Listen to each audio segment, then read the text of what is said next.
This video was highly requested by you guys after I did my last video about Tom Cruise and Scientology. And to be honest with you, apart from an episode of Leah Remini's show Scientology and the Aftermath, I really didn't know much else about Shelley Miscavige. So doing a deep dive into this situation, I found out a lot of things that I didn't know. Keep in mind, I'm going to be pulling you guys all over the place in this video. There may be some things that you're like, why is she mentioning that? But trust me, it will all make sense. Just make sure you guys watch from beginning to end so that you can get the full story from my perspective. I don't claim to know all there is to know, but I will tell you everything that I do know, everything that I did find, and give you guys my honest opinion on that. I always welcome additional information in the comment section as long as you are giving it to me kindly. There are many disturbing allegations that have been made against David Miscavige, and all of them they have come out against, saying that it is all lies. Some of these allegations not only include him being responsible and involved in his wife Shelley Miscavige going missing, but also allegations of stalking, harassment, forced separation from members within Scientology's family members, child labor, and even emotional and physical abuse. Is he an evil man?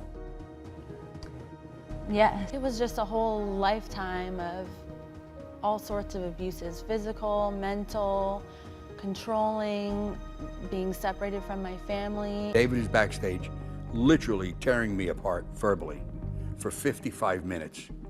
Cursing, yelling, screaming at me. Then he becomes very cruel, very controlling, very vicious. David Miscavige was born on April 30th, 1960, making him a Taurus and 61 years old today. He was born in Bucks County, Pennsylvania, to his parents Ronald, who was an aspiring musician, and his mother Loretta Miscavige. He grew up in a middle-class neighborhood in Willingboro, New Jersey, with his twin sister named Denise and his two other siblings, Ronald and Lori. He played sports when he was young, but it became difficult for him to do due to the fact that he suffered from asthma and severe allergies as a child. Now, although his father described him as being a lovable kid, he also described him as being a stick of dynamite despite his small size, which contributed to him getting into a lot of fights. And apart from the physical fights that he would get into, it's said that he would often say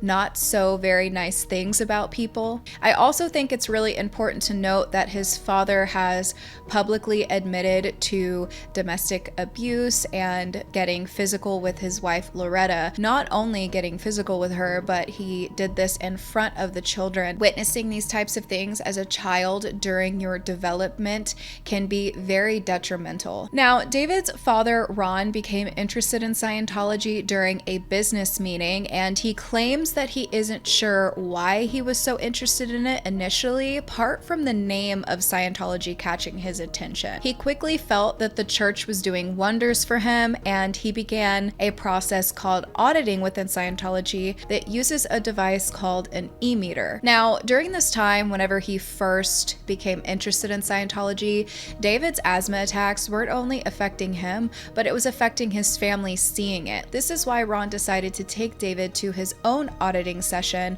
believing that maybe perhaps it would be able to help him with his asthma. So when David had his first session, he was only 9 years old, and his dad said that when he left his first session that David was smiling and bright. He takes him in a room. About 45 minutes later, David walks out. He's smiling. He's bright. I say, what happened? He says, Dad, I'm handled. I says, you're kidding me. He says, no.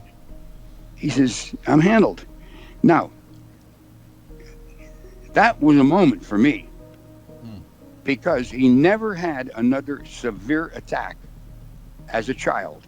He would get asthmatic attacks, but they were never as severe as they were before Frank Ogle took him in for that auditing session. I can imagine that that would be something that would just be like, wow, like this is an incredible thing that can change my entire life. And you would probably instantly become addicted to it. So the family would end up moving to the church's world headquarters in St. Hill Manor, England, and by the age of 12 years old, David was already conducting auditing sessions, becoming the youngest professional Scientology auditor. The family would later move to Philadelphia after a few years, where David would attend Marple Newton High School. But he would never graduate, and if you guys remember in my video about Tom Cruise, he never graduated either, so they do kind of have that connection as well. He left when he was 16 years old after getting permission from his father to do so. The reason for this is because he wanted to move to Clearwater, Florida, which is now owned mostly by Scientologists, to join the Sea Org. So I'm going to tell you guys just a little bit about the Sea Organization because I didn't know anything about it, and maybe some of you guys don't either, so I'll just give you a very brief description of it. The Sea Organization is what the church describes as a fraternal religious order with the church's most dedicated members. The creator of the Church of Scientology, L. Ron Hubbard, claimed that the earth was ruled tens of thousands of millions of years ago by a galactic confederacy. It was controlled by a tyrant named Xenu, who was eventually overthrown by a group of galactic confederacy known as loyal officers, which is what the Sea Org is supposedly modeled after. Basically, what I'm telling you guys is it's just a load of crap. There are many ex-Scientologists and previous members of the Sea Organization that detail very disturbing things that occurred while they were members. One ex-Scientologist by the name of Tracy Ekstrand was a former Sea Org member who broke away and said that she was paid only $10 a day during the time that she was a member and only received maybe a day off every 2 weeks, while other Sea Org members or previous Sea Org members said that they didn't work constantly, but if they were needed for anything, that was always the most important thing. Like, even if you were sleeping, they would come in there, they would wake you up, and they would make you go do, said task, whatever that is. Tracy said that Sea Org members are actually discouraged from having families, believing that it would be a distraction from their work. I don't know if that means that they cannot have family members or if they're just highly discouraged from it. But one thing I've learned digging into Scientology is how controlling it is. Like, if you're a member, it seems like their goal is to just control you, control your life, control your choices. Like, you're not just you anymore, you're whatever they want you to be. It's also said that if members weren't producing enough, that they would only receive meals of rice and beans.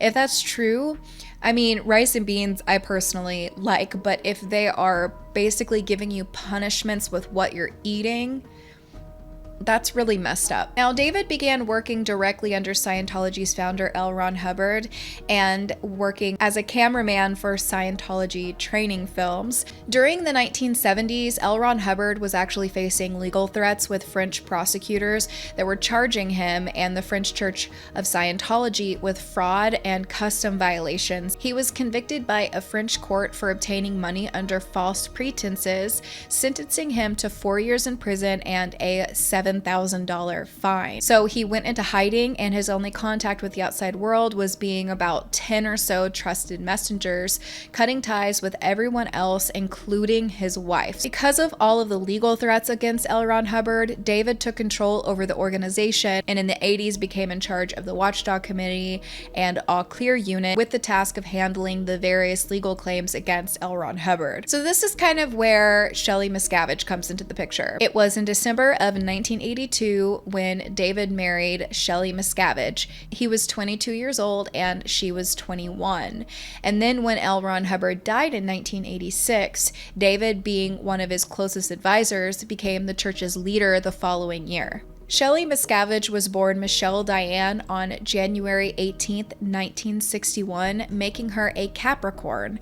She was born in Dallas, Texas, to her parents Maurice and Mary Barnett. From the age of 12 years old, she was already a member of the Commodore's Messenger Organization, which was the internal Sea Org group that was responsible for personally servicing L. Ron Hubbard. After they got married, she became David's assistant and chairman of the board of Scientology's religious Scientologist Technology Center. Now, Shelley was actually closely involved with Tom Cruise, and some of the things that I described in my Tom Cruise video, she actually had a hand in some of that. You guys know Tom Cruise is the church's highest profile member, and Shelley had supposedly supervised Penelope Cruz's auditing and helped her through the church's purification rundown program. It's a detoxification program that requires you to be in a sauna for up to 5 hours a day and can exceed up to 4 weeks in length. They also combine this heat exposure therapy with diet and exercise. Now, the thing is that this heat exposure is known to cause serious issues like heat stroke damage.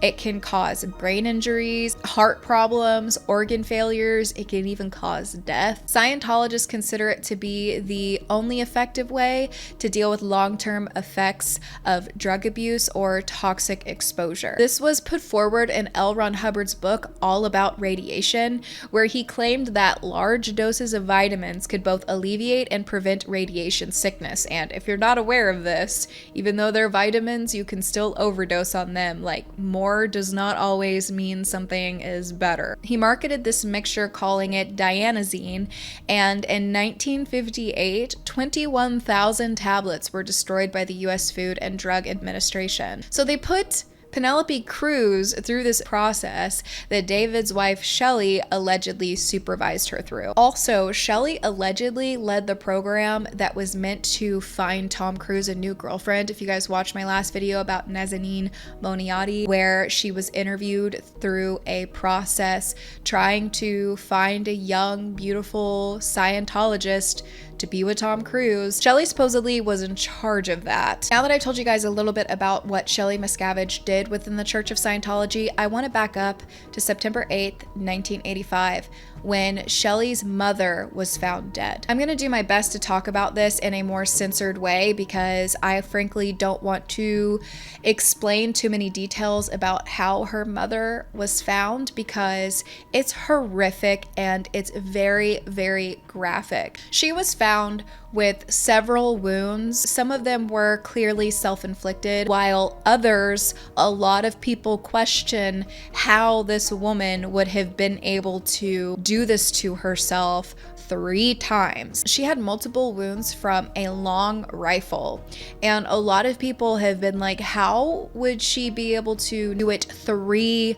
times? But nonetheless, it was still ruled that she had taken her own life. Deborah Kitchings was an investigator for the incident, agrees that it is very unusual, but said that there was a note talking about how she was taking her own life, and also that her daughter Camille told her 2 weeks prior that she felt no hope of getting better after recently having surgery for an aneurysm. She also claimed that she found her covered in her own blood, but Flo said that it was just a nosebleed. High-ranking church executive within Scientology by the name of Vicky Asnaran testified that Shelley's mother had become part of an embarrassing splinter group that had rejected David Miscavige's leadership of Scientology, and that she was actually considered a suppressed person by the church. She also testified that she witnessed David saying, "The bitch got what she deserved." Another former church member, Robert Von Young, said what the authorities didn't know was that she had left Scientology and was associating with apostates to the anger of her son-in-law, David Miscavige. Now, this is why a lot of people think that she was murdered and that she didn't take her own life. And a lot of people think that the Church of Scientology was responsible for it. To these claims, David's statement was, "Not only is there no evidence to support this claim by Young, but there is clear evidence to the contrary. With the reports of the coroner and the medical examiner's investigator, and with the deposition of the medical examiner, all to the unanimous, unequivocal conclusion that Miss Barnett died from self-inflicted gunshots. Young has the temerity to suggest that I should be investigated to determine what he calls my role in that tragic. With complete disdain for the facts and no regard whatsoever for any sense of decency, Young has taken a personal tragedy in my family's life, the side of my mother-in-law and attempted to make this an issue in this lawsuit by twisting it to imply non-existent wrongdoing on my part. I not only had nothing to do with this tragic incident, but Von Young's gratuitous embellishment that I ordered the matter hushed up is equally false. Whether David and the Church of Scientology was responsible for it or not, a lot of people find it very strange that she was able to do these things to herself. If you guys want to look it up and read about it on your own to get more information to some of the wounds that I'm not able to fully describe here, I definitely encourage you guys to do that. I definitely think it's weird. I'm not saying that the Church of Scientology is responsible for it, but it's definitely strange that it was ruled that she did this to herself. Now back to Shelley Miscavige and how she hasn't been seen in public since 2007. The first time it seems to be noted that Shelley Miscavige was missing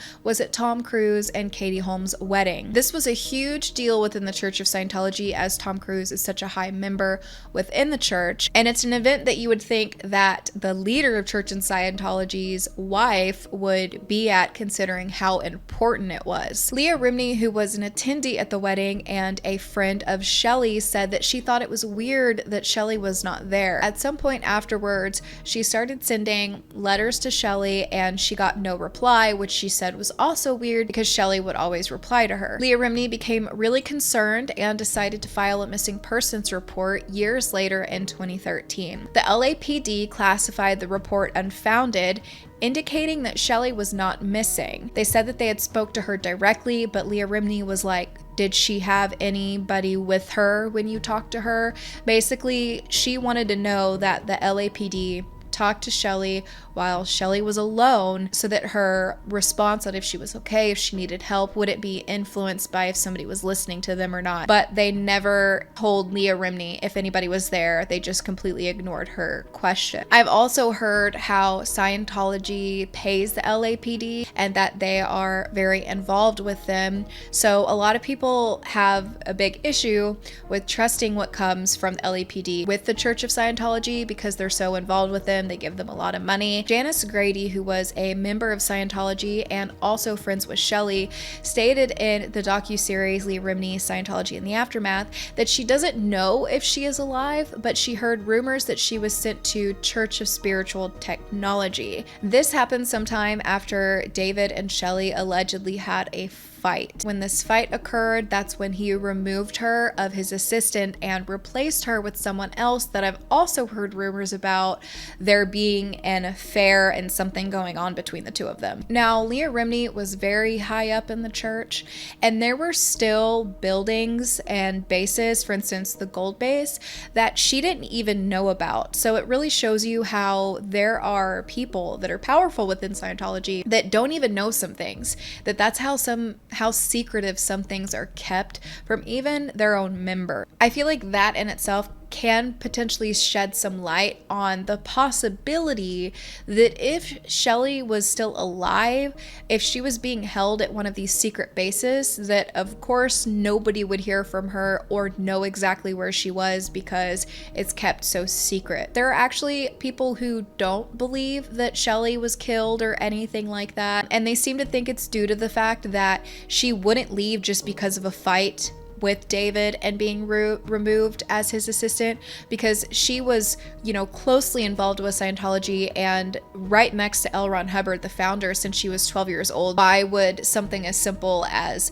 an argument with David change her beliefs that she had before she even knew him? Like, this isn't like, with the Tom Cruise situation where he would marry somebody and then they would get brought into Scientology afterwards and then leave once they got divorced or split up. This is a situation where Shelley was involved with the church before she even got with David. She also supposedly had a belief that L. Ron Hubbard was going to come back from the dead. So if she truly believed that, why would she want to leave? She was just so thick in Scientology that a lot of people are like, it's hard for them to think that she would willingly want to leave the church when she's basically engraved into it. And I did talk a lot about brainwashing in some of my Duggar videos that I've done, because if you are brainwashed into a situation from a child into a church or a religion or whatever, it's harder for you to leave it. And when you do leave it, you have lasting effects of that brainwashing that, you know, you need therapy for and will probably spend the rest of your life working. I also want to make note of this too, because there was a video that I watched from the YouTube channel Growing Up in Scientology,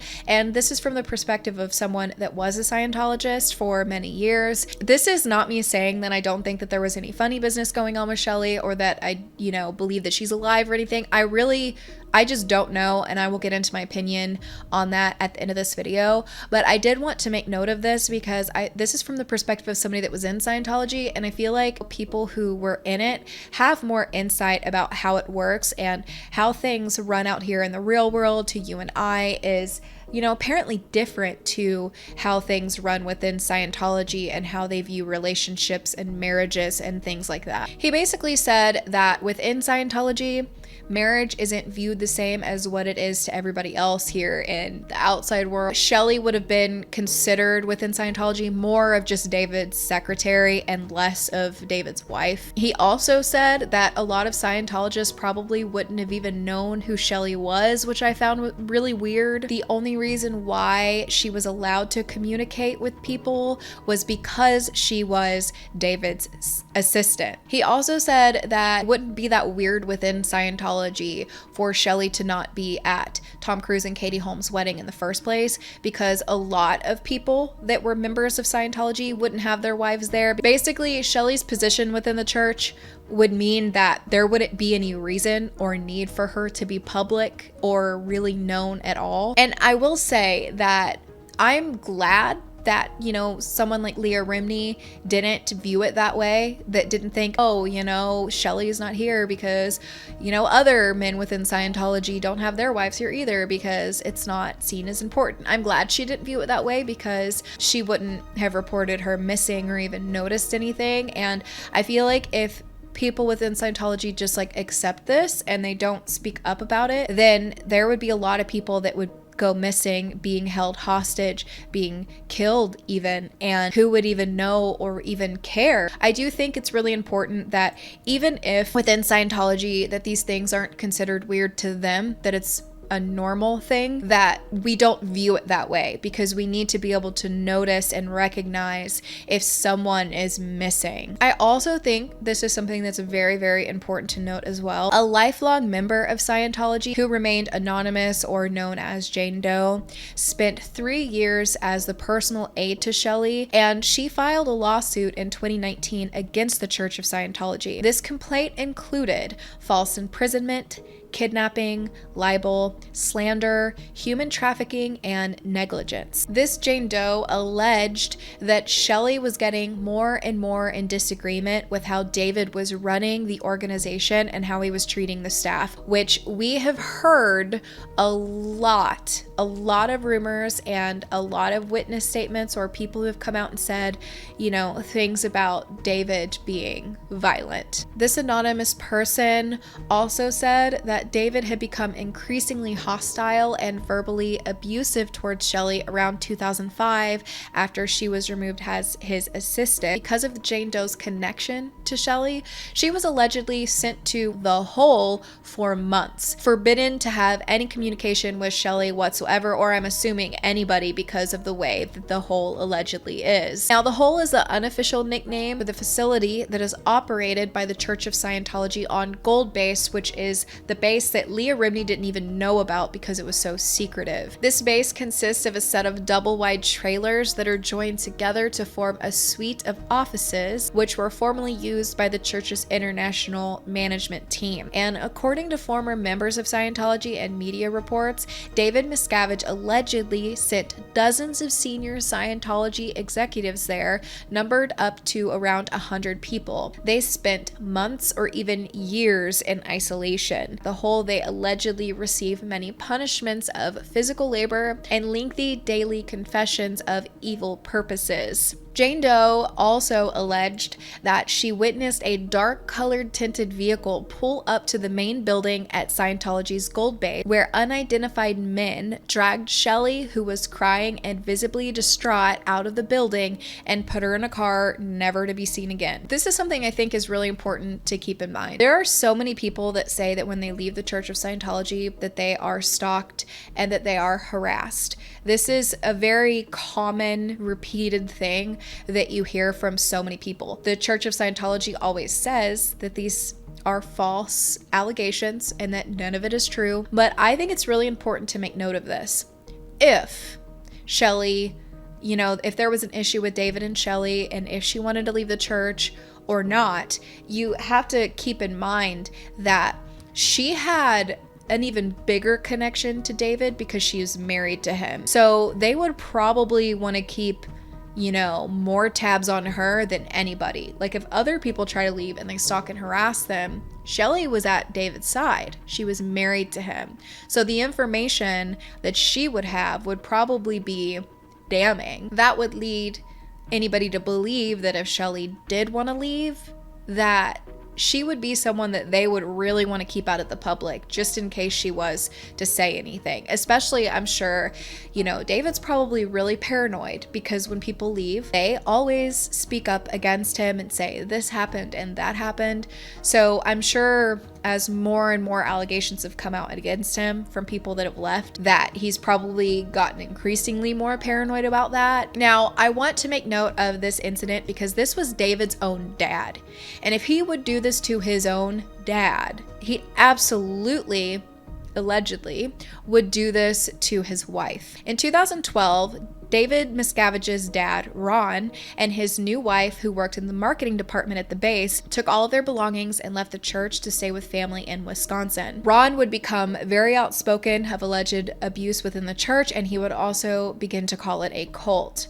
And of course, when he left the church, he would instantly become a suppressed person, becoming estranged from members of his family, including David, that were still in Scientology. Things would get really intense and really scary after he left the church. And private investigators that were hired by attorneys for the Church of Scientology had been surveilling him for over a year, including planting a GPS on his car. West Allis police were reported an incident in 2013 where someone in a quiet neighborhood had been seen by someone looking in a house. So when the West Allis police had showed up, they questioned the man. He was identified as Dwayne Powell. At first, he claimed that he was buying a house, but after the police checked his wallet and saw that he was from Florida, he then told the police that he was on a job. Police searched Dwayne's rented SUV, and inside they found an arsenal of handguns, rifles, 2,000 rounds of ammunition, a stun gun, a GPS tracking device, a high zoom camera, a satellite computer, a bag of license plates for 5 different states, and what police said appeared to be a rifle silencing device. While Dwayne was being interrogated, he asked if they would actually turn off the recorder when he said the name of his employers. So they turned it off, but they continued to write statements of what he said. And that's when Dwayne proceeded to tell them that he was hired by David Miscavige from the Church of Scientology to conduct a full-time surveillance of Ronald Miscavige and was being paid by attorneys from the church. And also, according to the reports, Dwayne Powell said that there was an incident earlier that month when he was following and stalking Ron, where he saw him grab his chest outside of a Wisconsin grocery store parking lot. So he called the church's attorneys thinking that Ron might be having a heart attack. He said about 2 minutes later, he was speaking with David Miscavige on the phone. This is when David told Dwayne not to interfere, that it was Ron's time to die. Now, why would they want Ron Miscavige, David's own father, followed around everywhere? They said that their main job was to dig up dirt on this guy to make sure he can't do anything to burn the church. Now, someone who doesn't have anything to hide would not say something like that.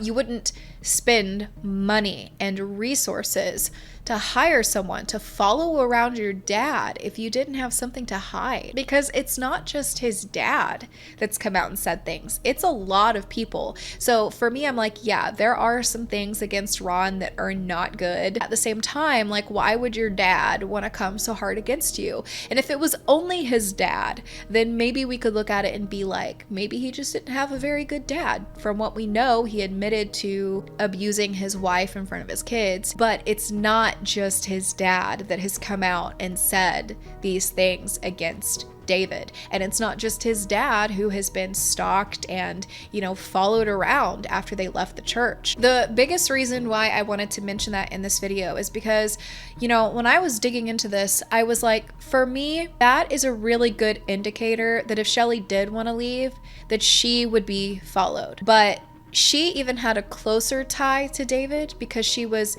his assistant. She was right next to him within the church. She probably knows a lot. Now, that's not saying that she wanted to leave, but if she did want to leave, I don't know if they would let her. And if the witness statement is true, if someone really did see her shoved into an SUV, like crying, why was she crying? Why was she shoved in the SUV? Where was she taken? For me, I'm like, if Shelley is alive, if she is not hurt, why would they not have her get in a video? They film videos all the time. They have cameramen. Why wouldn't they have her get in a video and just say, hi, I'm Shelley Miscavige, like, I'm okay, this is where I want to be? Why would that not have been something that has already occurred? Like, if she wanted to stay within Scientology, wouldn't she also be willing to do that if they asked her to? They're always so quick to jump up and be like, this is a lie and this is a lie, and try and cover their own tracks with everything. So if Shelley was alive and well, why has she not come out with a short video saying that? My conclusion to this video is not really so much do I think she is alive or dead, because to be honest with you, none of us know. She hasn't been seen by even members of the Church of Scientology, so how would I know if she's alive or dead? How would you know if she's alive or dead? I will say that it's very suspicious to me that if she is okay, that we haven't seen her face making a statement. Like, I get it. If her position was not someone to be a public person, that there would be no reason for her to speak. But this is a very known thing about Shelley Miscavige not being seen. This is something that is very public that a lot of people talk about. And honestly, I do have to be honest, I don't think it's talked about in the media enough or really at all. And that to me is really strange, why it's not taken as seriously as any other missing person, because there is no proof that she's alive. Just because the LAPD was like, yeah, we talked to her, that doesn't mean anything. Like, we all know that the police force can be corrupt, okay? That doesn't mean anything. Until she's publicly seen, how are we supposed to know that for sure? In my personal opinion, sweeping this under the rug like they have, and just expecting the public to just accept we saw her, we spoke to her, she's fine, it doesn't help other victims, if she is a victim, of, kids and people who are being held hostage against their will. How does that help those people if, someone can just say, I spoke to them, but there's no proof they're even okay? How does that help anybody? That to me is a setback for not just potentially Shelley Miscavige, but for a lot of people. That shouldn't be acceptable, in my opinion. It shouldn't be acceptable by the media and by the public that someone just says they saw someone. Prove it. Prove that they're alive and well. Prove that you saw them. Don't just say that you did. Especially when there is some evidence and some speculation, allegedly, that the LAPD receives money from the Church of Scientology, so how can you trust what they say? You guys are gonna have to let me know what your thoughts are down below. Do you think that Shelley Miscavige is alive? Do you think she's being held against her will?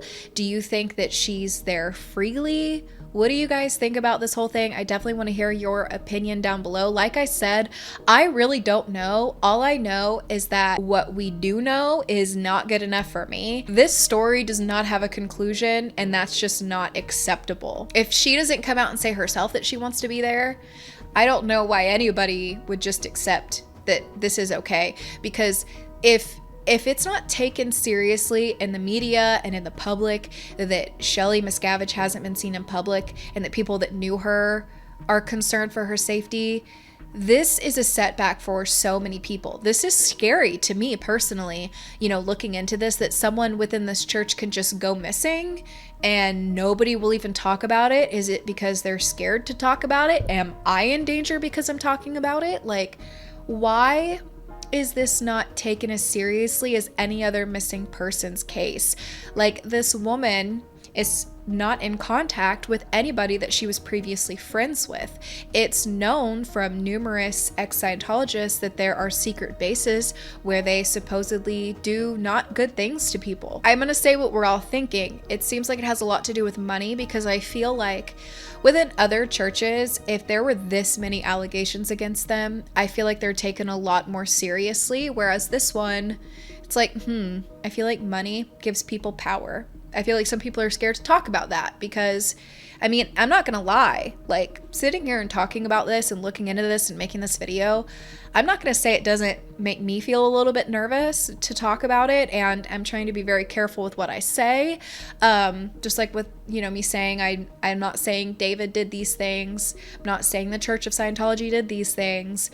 This is just what's out there publicly. I've found resources for these things, but it does still make me a little bit nervous because it's creating another video on it and bringing more exposure to something that I don't think they want people to remember. I think they want people to forget Shelley Miscavige. Let me know what you guys think in the comment section down below. If you guys like this video and want more on Scientology, definitely give it a thumbs up, because that lets me know that you guys want to see this again. And also, I have members only content. It's more casual stuff. I started a new series called Tea Talks where I just talk about whatever. I post vlogs, random things like that. You can join, become a member, help support me if you would like to. It's totally optional, but definitely let me know your guys' thoughts down below. I'm really curious to hear what you think, and I will be seeing you guys very soon for another video.